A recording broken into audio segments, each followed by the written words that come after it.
For swords, we're going to go forward vertically and retract, keeping from the elbow to the end of the sword a straight line. I want to hold at the top of the handle, extend, retract, extend vertically, come back.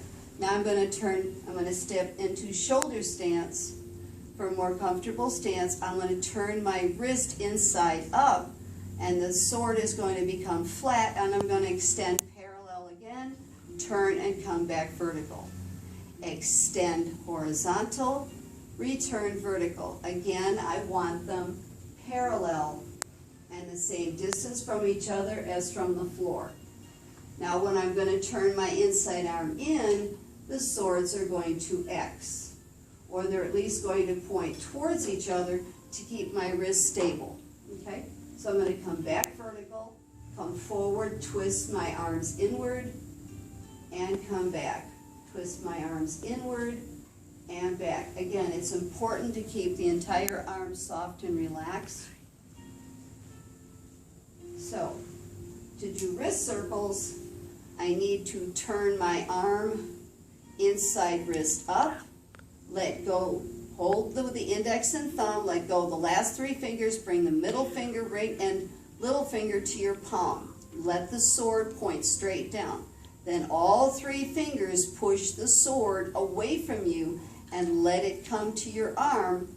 When it comes back up to vertical, get hold of it again. You hold as lightly as you have to without dropping.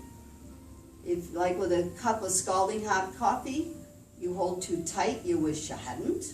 Hold too loose, you wish you hadn't. Same thing. So I'm going to extend, turn the arm, bring all three fingers to my palm, use those to push the handle, and let it come up and forward. Same thing with the left arm. I'm going to extend, turn the inside arm up, bring all those last three fingers to my palm, middle finger and the other supporting it, push the end straight forward. If you see it go sideways, you try too fast to get it, to control it. You need to let it go straight down, push it away from you, and can you see how my arm is straight forward? What the arm's going to want to do when you start turning, it's going to want to come in, and that's going to give you this look of oars. Okay? So if I push forward, turn my arms, keep them parallel, and the distance apart of my body, my wrists are going to want to come in. I need to keep them away from each other and let the swords go at their own space and speed. Come when they're back to parallel again, I pull my elbows back. Extend, turn the wrist inside up, keep them that way. Middle finger back on the palm, push the end of the sword away from you. And then take hold of it again and pull it back. Okay?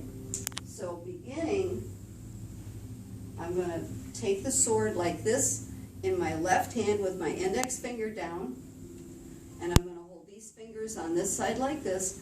I'm going to put my thumb pad of my right hand over the last two fingernails, pull my index and my middle finger together. This is called sword imperative or sword hand. So this is how we begin.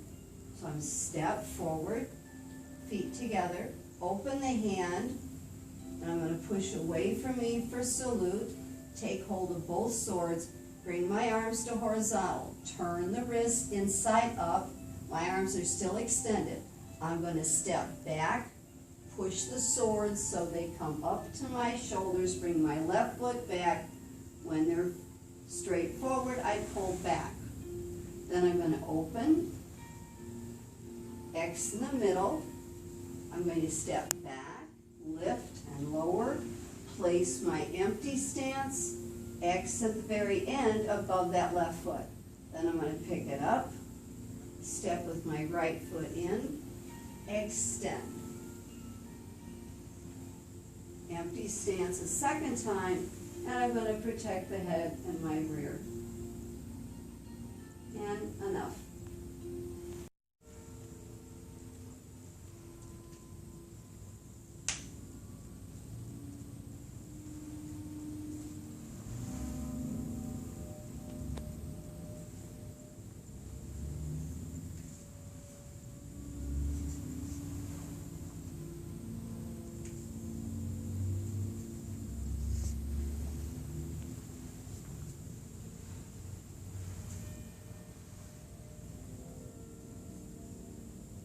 and stop.